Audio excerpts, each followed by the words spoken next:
Tigris and Euphrates is a German-style strategy board game designed by Reiner Knizia and first published in 1997 by Hans im Glück. Before its publication, it was highly anticipated by German gamers hearing rumors of a «gamers game» designed by Knizia. Tigris and Euphrates won first prize in the 1998 Deutsche Spielepreis. A card game version was released in 2005. The game is set as a clash between neighboring dynasties at the dawn of civilization. The game is named after the rivers Tigris and Euphrates in the region now called the Middle East. The rivers together formed natural borders for an area which harbored several grand ancient civilizations, including Sumer, Babylonia, and Assyria. The Greeks called this area Mesopotamia, which literally means between the rivers. Gameplay. The game can be played by 2, 3 or 4 people. The play offers both tactical and strategic objectives. As with many games, short-term objectives gain prominence when more players participate,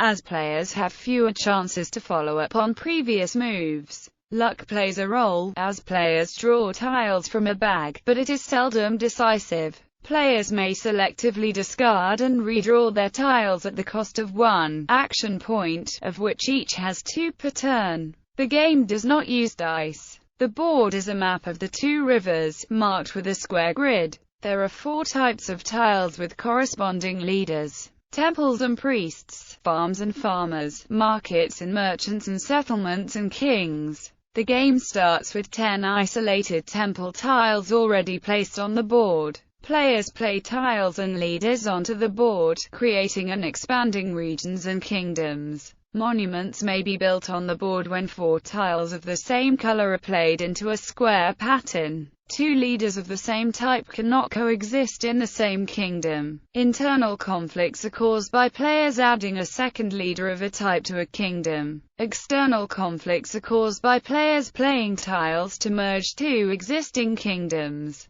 During the game, players collect points in each of the 4 colors as a result of playing tiles, resolving conflicts and controlling monuments. After the final round, each player sorts his or her points by color, including any treasures which they have acquired, which count as any color the player wishes. In order to limit specialization, the player with the most points in their weakest category wins. For example, Alice has 6 black, 8 red, 12 green and 12 blue points, thus has a score of 6. Bob has 9 black, 10 red, 7 green and 15 blue points, thus has a score of 7. Charlie has 14 black, 14 red, 5 green and 20 blue points, thus has a score of 5. Players must balance their scoring and avoid over-specializing. Knizia later used this mechanism as the basis for ingenious reception. Thomas Lehmann comments,